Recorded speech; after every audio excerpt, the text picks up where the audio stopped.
أعوذ بالله من الشيطان الرجيم بسم الله الرحمن الرحيم رب اشرح لي صدري ويسر لي أمري واحلل عقدة من لساني يفقهوا قولي رب زدني علما اللهم صل على سيدنا محمد النبي الأمي وعلى آله وأصحابه وبارك وسلم. Today we are going to start with Surah An-Nahl, which is the 16th surah or chapter in the Quran, and it means the bees. This is a Makki surah, and this word An-Nahl is used in verses 68-69 in connection with God's creative powers, exemplified in the functioning of the bee. Surah An-Nahl was revealed a few months before the immigration of the Prophet ﷺ to Medina. So it is known as a Makki surah. And some commentators say that there are few verses, one or two verses, which were revealed in Medina. The inhabitants of Makkah were mostly the children of Prophet Ibrahim ﷺ through his son Prophet Ismail ﷺ. That is, Abraham through his son Ishmael. Prophet Ibrahim ﷺ had reconstructed the Kaaba with the help of his son Ismail ﷺ, solely for the purpose of the worship of the one and only God. But by the advent of Prophet Muhammad ﷺ, after a lapse of almost 3,000 years, people had forgotten the one God and worshipped about 360 idols which they had placed around the Kaaba. And by the time the Prophet announced his prophethood, the people of his city had become set in their ways in the matter of faith, social and moral norms, economic practices, and tribal traditions. When he tried to bring them back to the religion and the way of life taught by Prophet Ibrahim ﷺ, they revolted against him. The Prophet ﷺ tried to convey to them his message with the utmost of love, patience, and tolerance. And this surah also contains warnings for those who do not take heed. It also points out spiritual significance of nature. Over and over, the Quran repeats the topic of the bounties of nature, the wonders of the natural world, all made and created in order to serve human beings, such as the livestock, that is the cattle, rain from the clouds, resultant crops and vegetation, the bodies of water, the seas, the rivers, the streams, and the waterfalls. This surah also points out matters of spiritual significance of nature. Over and over, the Quran repeats the bounties of nature, the wonders of the natural world, all made and created in order to serve human beings, such as the livestock, that is the cattle, rain from the clouds, resultant crops and vegetation, the bodies of water, like the seas, the rivers, the streams, and the waterfalls, hills and mountains, and the celestial bodies, the landmarks that guide one in travel. The blessings in the form of drinks like water, milk, honey, and the juices like grape juice, also spouses through whom human beings receive children, an impending punishment for disbelievers, the importance of fulfilling pacts and dietary restrictions, instructions about dealing with religious opponents and calling them to the faith gently by responding with patience when wronged. All these topics come up in this surah. Bismillahir Rahmanir Rahim. Ata amrullahi fala tasta'jiluhu subhanahu wa ta'ala amma yushrikun.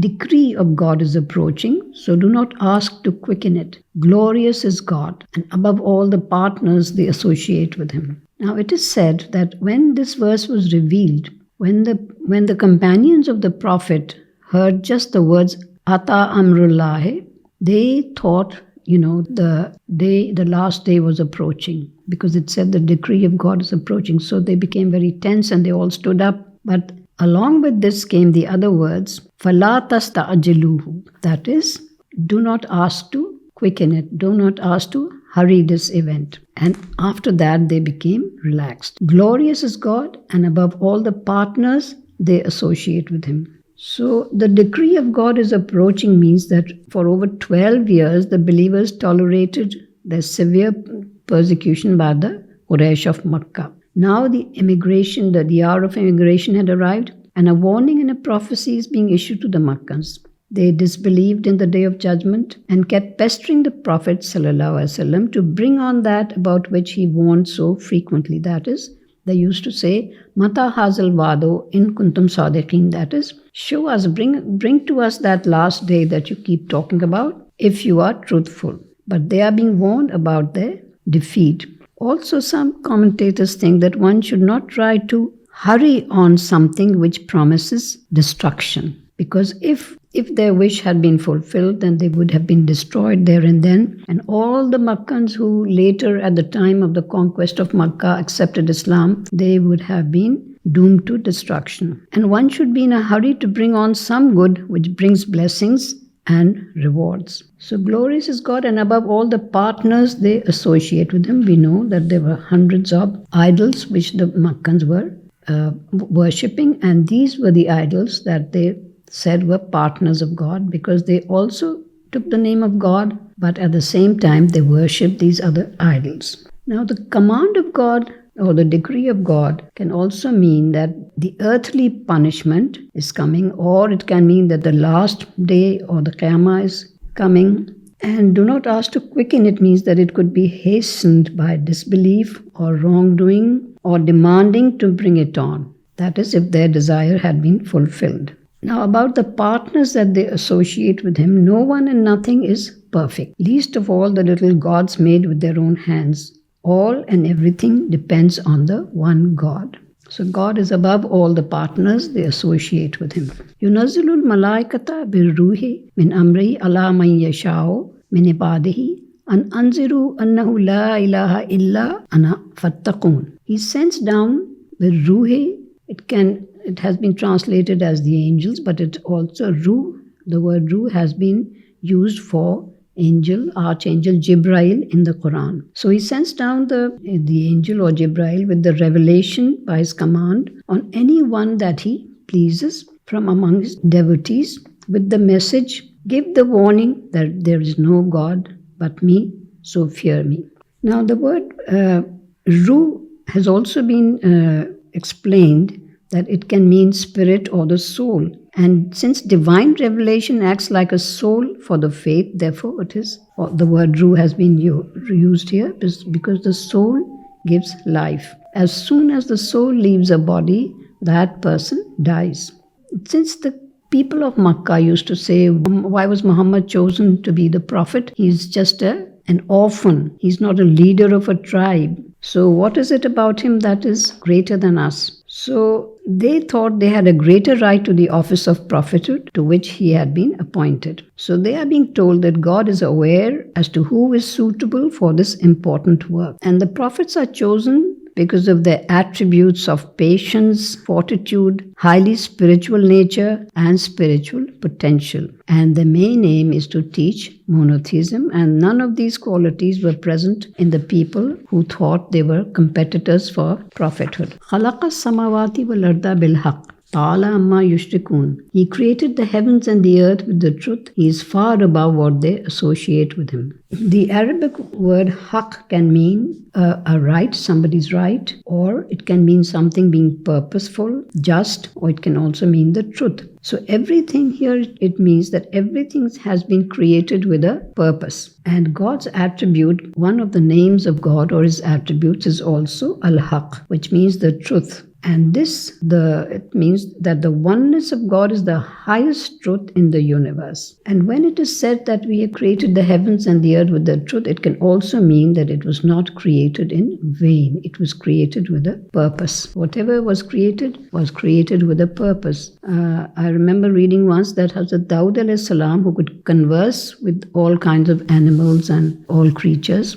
he was sitting somewhere and he saw this little insect slowly crawling in front of him, and he said to it, I wonder why God created you. And that creature replied, I recite Subhanallah, Alhamdulillah, and Allahu Akbar all the time. So this is why it is said that one should not unnecessarily kill any living creature. Of course, if that creature is harmful, for example, during the rains, there was a little snake I don't know how it entered our room, but it did, and we just had to kill it. So it is also said, Qatl al-Muzi qabl al-Iza, that is, before something harmful attacks you, you are allowed to kill it. Now here it is said that he created everything with the truth. That is, he created everything for a purpose. And Ta'ala ma yushrikun, he is far above what they associate with him. And human beings, I think the majority of the human beings today deny God's powers and the blessings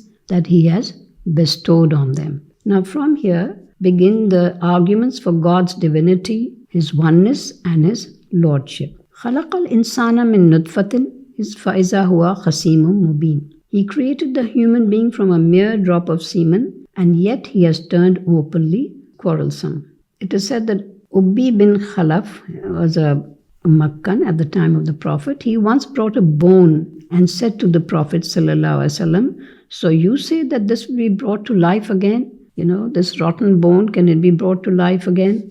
So they, of course, did not believe in the powers of God, His omnipotence.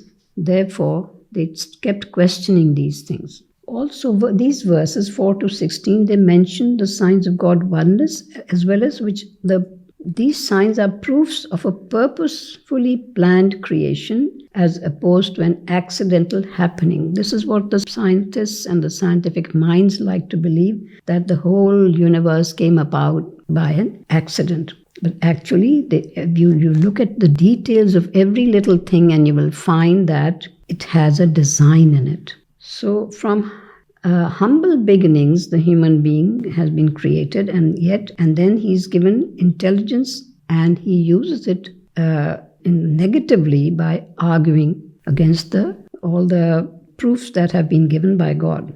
And he argues against his very creator and sustainer. This is also stated by Allama Zamakhshari. Here, he created the human being from a mere drop of semen also shows God's great creative powers. There's been, enough potential has been placed in a drop of semen that it develops into a full human being, every human being is distinctly recognizable. No two human beings are the same, ever. From all the millions and billions of human beings that have been created, everyone has different fingerprints.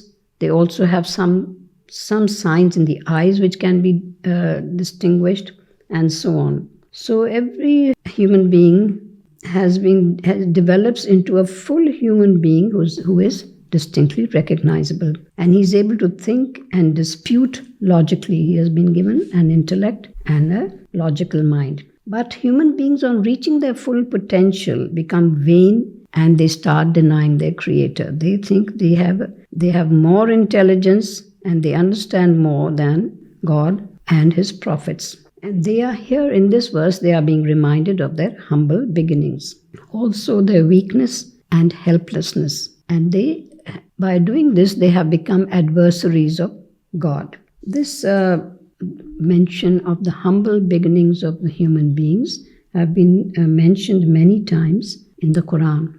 وَالْأَنْعَامَ خَلَقَهَا لَكُمْ فِيهَا دِفْءٌ وَمَنَافِعُ وَمِنْهَا تَأْكُلُونَ. In the cattle that He created for you, there is warm clothing and other benefits, as well as food for you. So the cattle that are mentioned in the Quran are the sheep, the goats, camels and oxen, and all the grazing animals. And the uses that they can be put to by human beings are by riding them. There are riding animals, and there are beasts of burden who can carry all your luggage and all your the weighty things that you have to carry from one place to another. And in the days before the Industrial Revolution, there were no trucks or cars or anything of the kind. So these beasts of burden used to carry all the weight from one place to another. And even today, there are some places up in the hills which are inaccessible to transport. And so the last leg of the travel of some places has to be done on the beasts of burden. Then these cattle provide meat and milk. Then their skin is used and the wool used for clothing and dwellings and furnishings. And also the beauty or Jamal is mentioned here later. And the beauty in the sense that if someone is sitting on a horse and riding it, that in itself is a very attractive and beautiful sight. It sort of gives some kind of majesty to that person. So what some commentators like to say, that all these things have been created by God for human beings, and God repeats this over and over again, that I created these things for you. So human beings should also enjoy the aesthetics of nature, not just use them for their own purposes, but for but they should also enjoy the aesthetics and appreciate the bounty of God. وَلَكُمْ فِيهَا جَمَالٌ هِينَ تُرِيحُونَ وَحِينَ تَسْرَحُونَ. That is, and there is beauty and joy for you when you drive them back home in the evening, as well as when you take them out to pasture. So when the shepherds take out their sheep for grazing and when they return in the evening, it is always a beautiful sight. I remember once traveling in Turkey and by bus, and I was a bit drowsy and I was dozing off, and then I would wake up again, and there was a shepherd who was taking his sheep for grazing, and the background, of course, was very bright green grass, and there was these beautiful white sheep. And when I dozed off, I would see them as pearls, beautiful pearls, and then I would wake up again and see that they were. That's a scene that I don't forget. It was so beautiful. وَتَحْمِلُوا أَثْقَالَكُمْ إِلَى بَلَدٍ لَمْ تَكُونُوا بَالِغِيهِ إِلَّا بِشِقِّ الْأَنفُسِ إِنَّ رَبَّكُمْ لَرَءُوفٌ رَحِيمٌ. They carry your heavy burdens to towns far away where you could not have reached on your own, except with great hardship. Indeed, your Lord is the kind, the ever merciful. And we know this, that the beasts of burden have been serving human beings for I don't know how many thousands of years.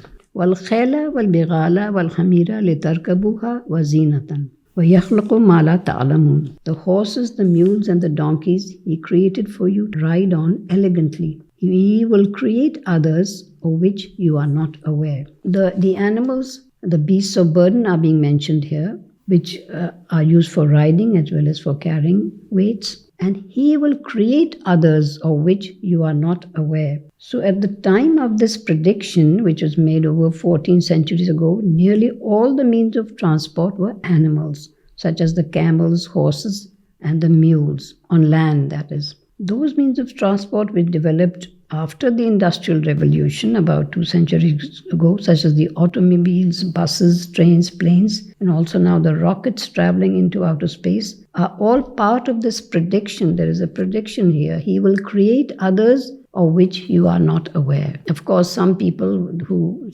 think they have a scientific mind, they will say, no, this was created by human beings. But whatever human beings have created has been created because God gave them the ability, the intellect, the foresight, the insight in order to understand and to make use of these things. And also one should always remember that even when people think they have created or invented something, they cannot invent something by going against the laws of nature. They always have to find out what the laws of nature are concerning such and such matter, and they have to work along with it. وَعَلَى اللَّهِ قَصْدُ السَّبِيلِ وَمِنْهَا جَائِرٌ وَلَوْ شَاءَ لَهَدَاكُمْ أَجْمَعِينَ. God has taken it upon Himself to distinguish the right path. There are diversions in it too.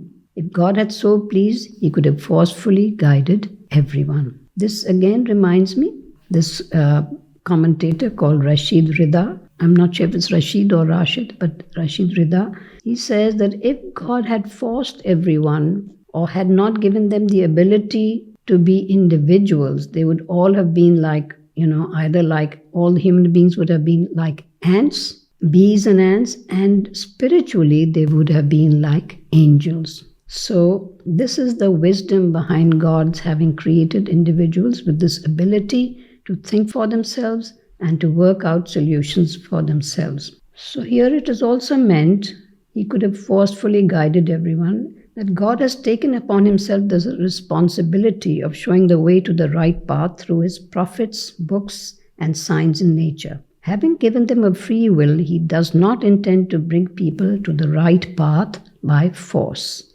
And we've just discussed why this is so.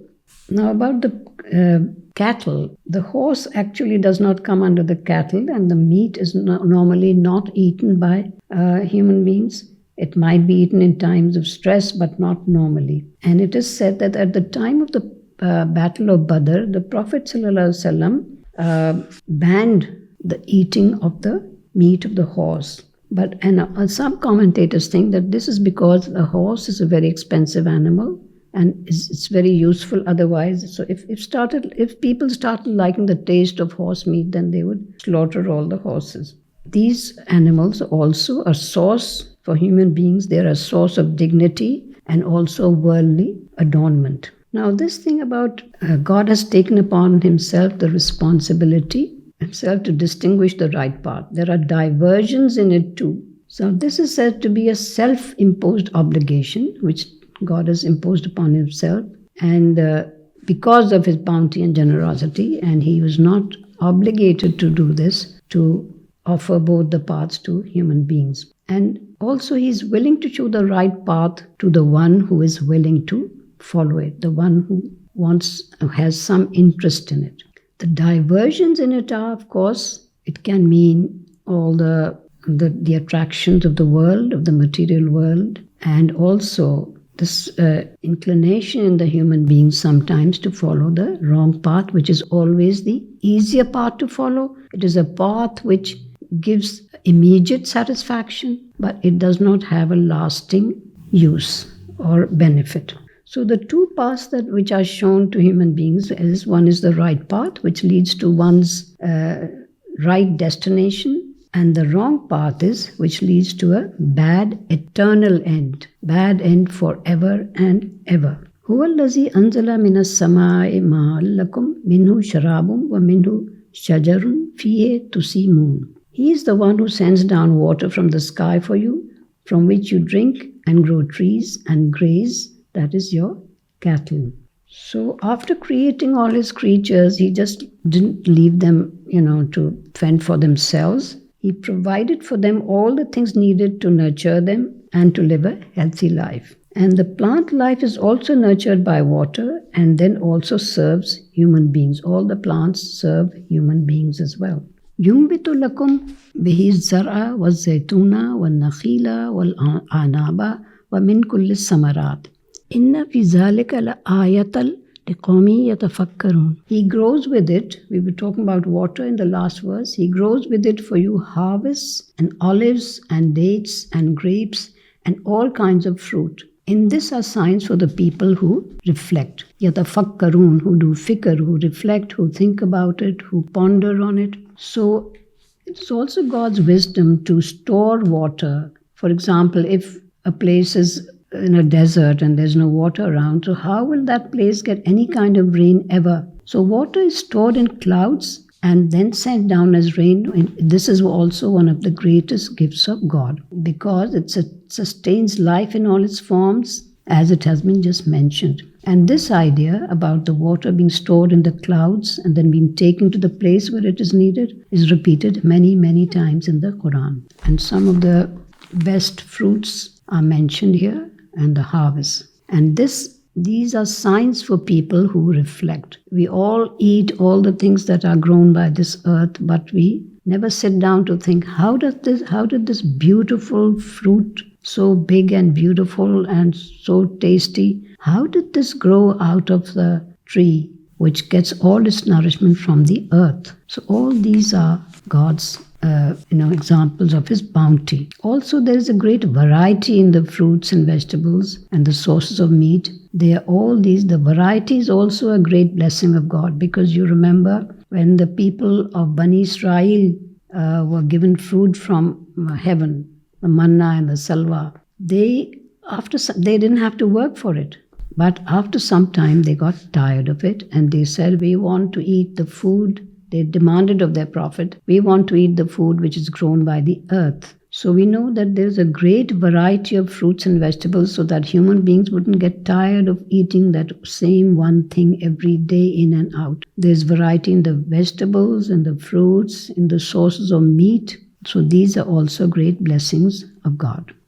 وَسَخَّرَ لَكُمُ اللَّيْلَ وَالنَّهَارَ وَالشَّمْسَ وَالْقَمَرَ وَالنُّجُومُ مُسَخَّرَاتٌ بِأَمْرِهِ إِنَّ فِي ذَلِكَ لَآيَاتٍ لِقَوْمٍ يَعْقِلُونَ. He has made the night and the day to serve you. Musakhara means given under your care, or you can use it as you like. He has made the night and the day to serve you, as well as the moon and the sun. And all the stars also serve under his command. In this are signs for those who are sensible. So in another place it is said in the Quran that the night is made for rest and the day here it is said to serve you. It is also said to seek God's bounty, that is, to make a living, to work and to make a living. why do people, sometimes people say, why do we have to, work for a living? Why don't we just get everything the way, like manna and salwa? But then people would get tired of it. And when people have everything they need, then I think sometimes, not always, but sometimes it's, as said,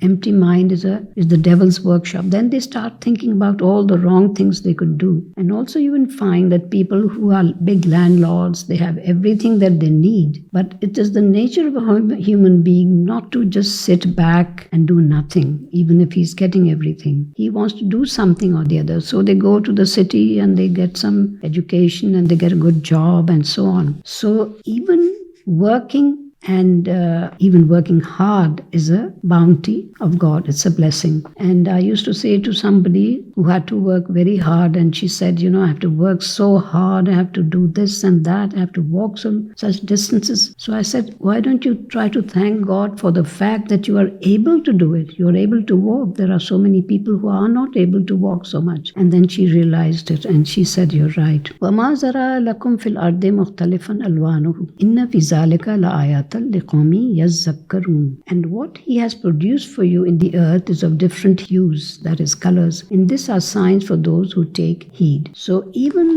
not just the taste and the nutrition in the vegetables and the fruit is different, but also the colors and shapes are different. That is, there is so much variety in the vegetation. And also it is said that in this are signs for those who take heed. Who are the people who take heed? The Arabic word for this is yazakkarun.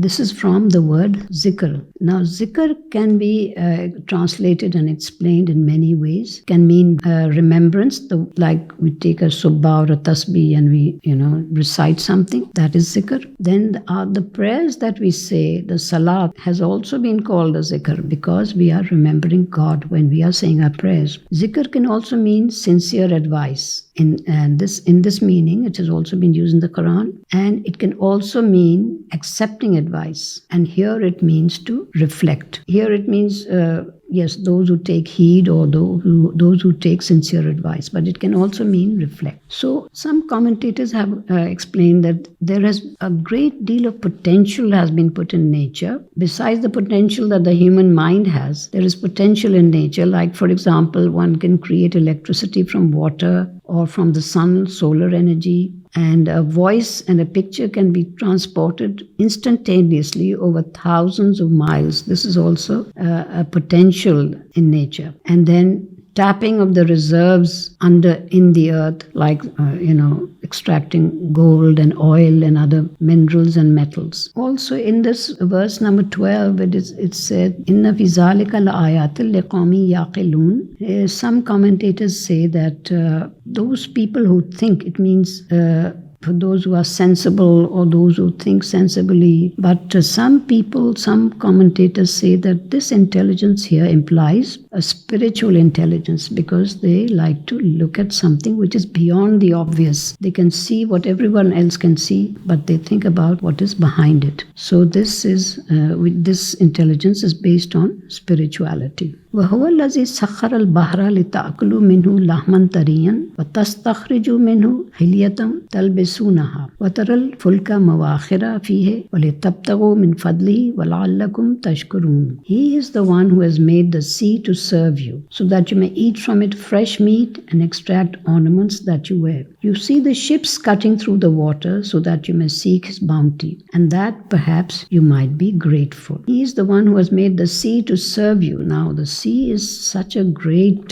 body of water, and it has so much of power. Sometimes when there is a storm at sea, then you can do nothing about it. And yet it is said here that the sea is made to serve us because we make use of it. Besides the fresh meat that we extract from it, all the seafood, and extract ornaments like the pearls and the corals, and the ships that travel in the seas, they are a beautiful grand sight when you see a ship moving in the water. And this ship is doing the work of the beast of burden for us now. In the olden days, they also had big boats, but now the ships are huge. They're as big as big buildings, and so that you may seek his bounty. Through the ship, one is seeking his bounty, that is, by carrying all the trade goods. So these days, most of the goods which are imported and exported are carried on ships, and that perhaps you might be grateful. So all these are signs. Looking at them, one should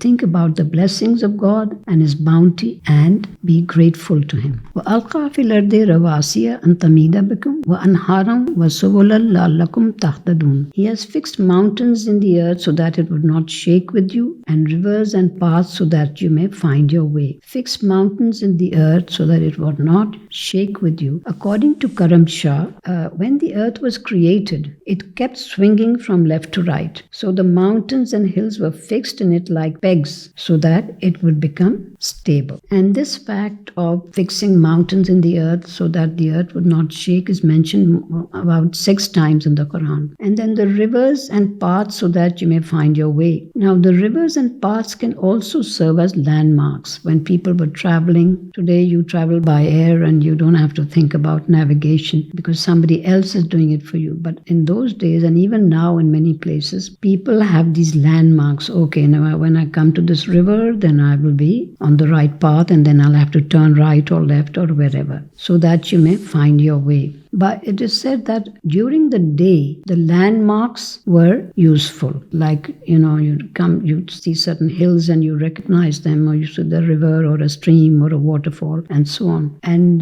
but in the next verse it is said, وَأَلَمَاتٍ وَبِالنَّجْمِ هُمْ يَهْتَدُونَ. That is, there are many signs, and by the stars they find their way. So the stars guided people and helped them in their navigation at night. And during the day, they had these other landmarks. And according to Muhammad Asad, the greatest gift given by God to human beings is his intellectual potential, because he could use his mind to figure out so many different things. This about the mountains being pegs, it is also said, this is also repeated many times in the Quran and so also in Surah An-Nahl. And then they also serve as symbols of the equilibrium of the earth's surface. And when the last day comes, the day of judgment, then all this equilibrium will be destroyed. It is also said that these signs, these landmarks and stars and all these things, also signs useful for finding the direction of the Qibla in a new place. Today we have all these compasses, but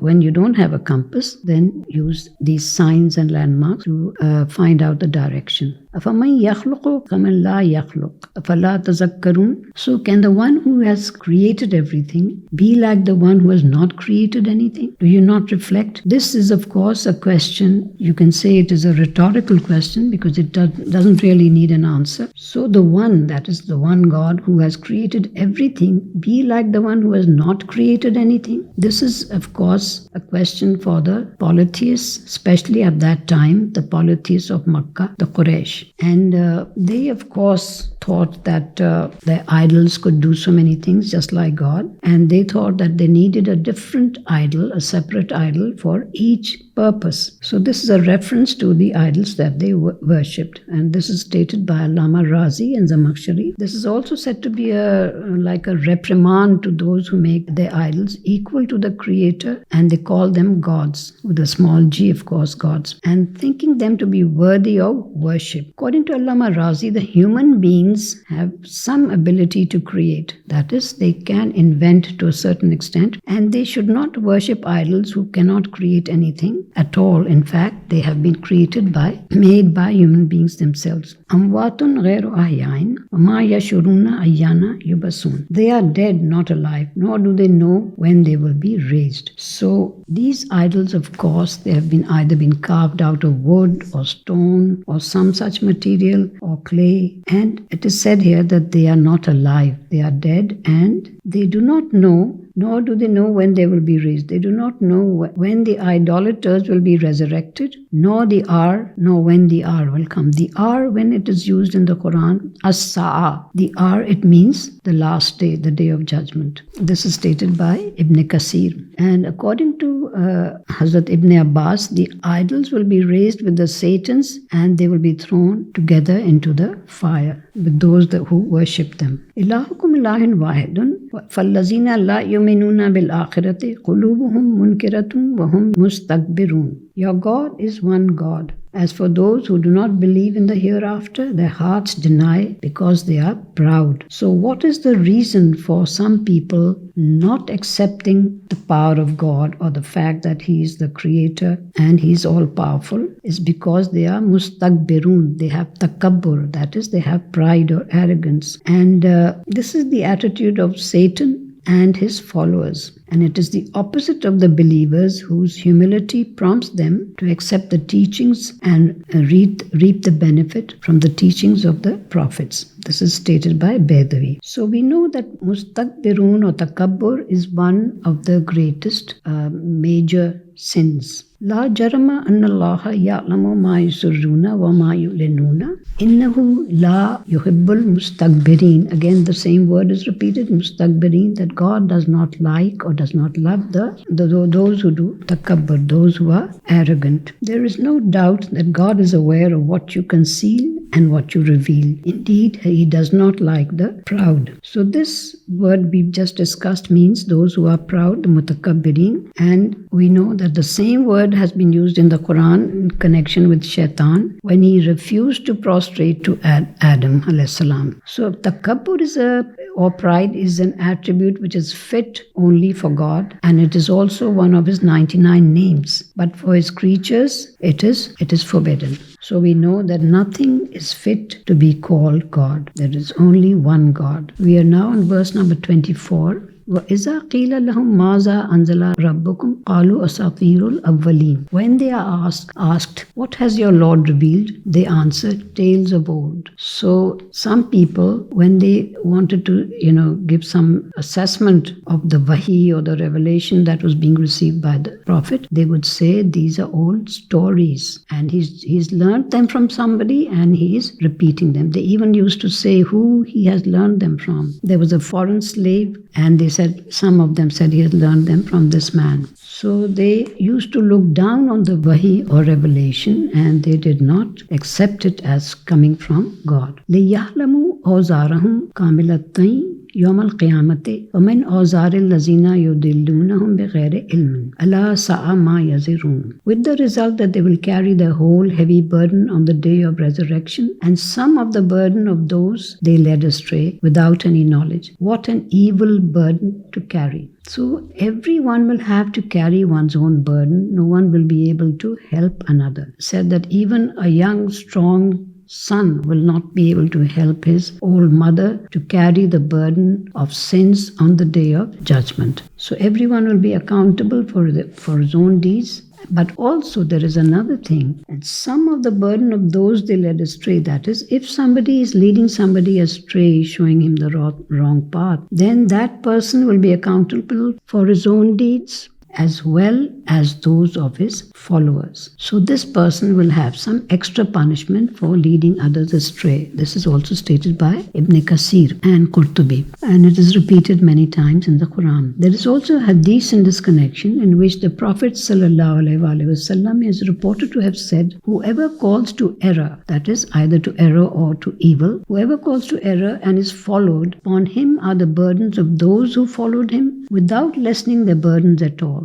And whoever calls to guidance and is followed, he shall have the reward of those who followed him without lessening their reward. This is also reported by Ibn Kasir and Qurtubi. So we have often seen, it has been noticed that when somebody is on the wrong path, he doesn't want to be alone on that path. He wants some confirmation by making his followers start doing the same things or believing the same things that he is doing, and he is then made comfortable by the fact that there are other people with the same kind of belief and doing the same deeds. Without any knowledge, of course, means that those who were led astray were obviously ignorant. And no one on that day will be able to say, so and so led me astray, catch him. No, everyone is responsible for himself. The duty of everyone is to use his intellect and judgment to discern the difference between the good and the evil, the right and the wrong. This is also stated by Samakhshari. قَدْ مَكَرَ الَّذِينَ مِنْ قَبْلِهِمْ فَأَتَى اللَّهُ بُنْيَانَهُمْ مِنَ الْقَوَاعِدِ فَخَرَّ عَلَيْهِمُ السَّقْفُ مِنْ فَوْقِهِمْ وَأَتَاهُمُ الْعَذَابُ مِنْ حَيْثُ لَا يَشْعُرُونَ. The people who went before them also contrived, but God destroyed their edifices by the foundations, so that their roofs fell upon them, and their punishment approached them from where they had not imagined. We have read the accounts of many of the older nations. Some of them constructed very strong houses, carved them in the rocks, thinking that they would protect them. But when the punishment of God came, then nothing could save them. So the people who went astray before them, this, according to many commentators, is also a reference to Namrud or Nimrod. And he had constructed the Tower of Babel. And this was a building that he said, I'm going to construct right up to heaven. And he wanted to find out what was going on there. And also it is said that he was thinking of attacking the inhabitants of heaven. So this building, of course, was destroyed. The people who went before them, that is before the Quraysh of Makkah, also contrived. That is, they schemed unnaturally. But God destroyed their edifices, their buildings, by the foundations, so that their roofs fell upon them, and their punishment approached them from where they had not imagined. So sometimes, people have been punished from where they could not imagine. This place could bring us our punishment, just like Pharaoh, and so many other nations. So this is actually a warning to the people of Makkah, and a hope and a consolation to the Prophet and his followers. And also it brings out the futility of plotting against God. No matter what kind of plotting you do, in the end you will be unsuccessful. These things are also mentioned in Surah Al Imran, verse number 54.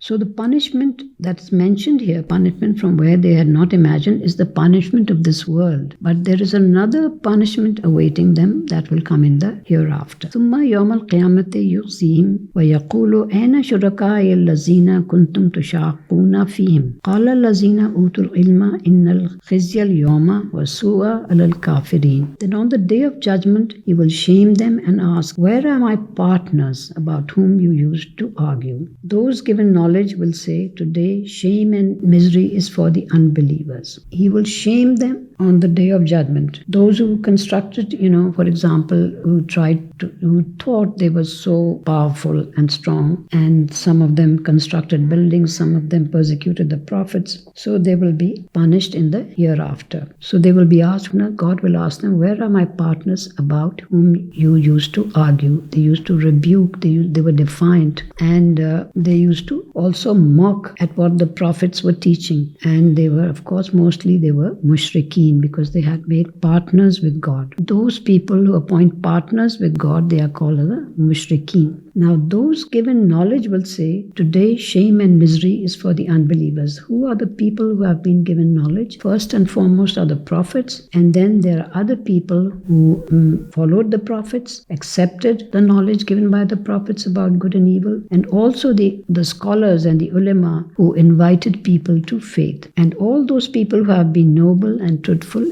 they will be rewarded in both the worlds, stated by Ibn Kasir. Just one more verse. الَّذِينَ تَتَوَفَّاهُمُ الْمَلَائِكَةُ ظَالِمِي أَنفُسِهِمْ فَأَلْقَوْهُ سَلَمًا مَا كُنَّا نَعْمَلُ مِنْ سُوءٍ بَلَا إِنَّ اللَّهَ عَلِيمٌ بِمَا كُنْتُمْ تَعْمَلُونَ. So those whose souls the angels draw out while they are wronging themselves will say, we did not commit any evil. The knowledgeable persons will say, God is well aware of what you used to do. So when death approaches, it is said that those who did not believe in God and the prophets, they are supposed to be the people who have been wronging themselves, because in the end they think they are trying to harm the prophet and his followers, but actually in the end they are the people who will be wronging themselves, who will suffer. And they will, on that day, they will try to say, we did not commit any evil, because they will be looked down upon because they rejected God's revealed messages. And the knowledgeable persons, again the prophets and those who followed the prophets and the ulama and the scholars, they will say, God is well aware of what you used to do. So when death approaches, it is said, then it is too late for forgiveness.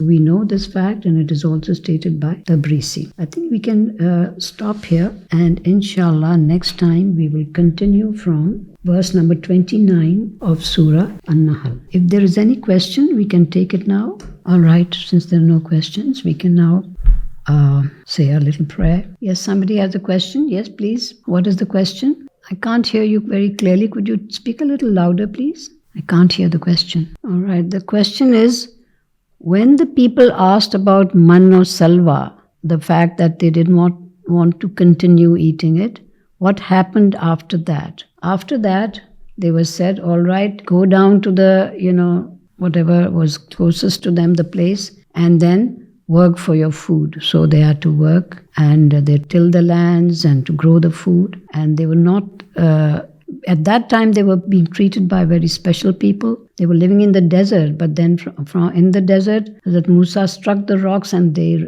got 12 springs gushed out from those rocks for the 12 tribes. And they were getting their food all ready for them. And also the clouds used to cover them, because in the desert it can be very hot. So the cloud was always covering them for shade. So all these blessings that they had received, they were not being very grateful about. Therefore, they were taken away from them. I hope that answers the question. And the things that are mentioned in the Quran, which they demanded that they wanted to eat, were like onions and garlic and the greens and the cucumbers and things like that, the vegetables. So whenever a child is saying, I don't want to eat all this grass, they call it sometimes, and just tell them these are the things that people asked for, and they rejected the food that was coming from heaven. All right, I think now we can do a little prayer. A'udhu billahi minash shaitanir rajim. Bismillahir rahmanir rahim. ربنا آتنا في الدنيا حسنة وفي الآخرة حسنة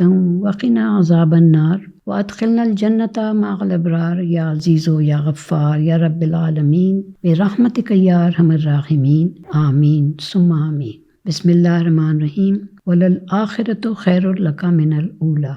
اللهم صل على سيدنا محمد النبي الأمي وعلى آله وأصحابه وبارك وسلم. Thank you everyone for joining us, and inshallah we'll see you next week. Jazakallah khair.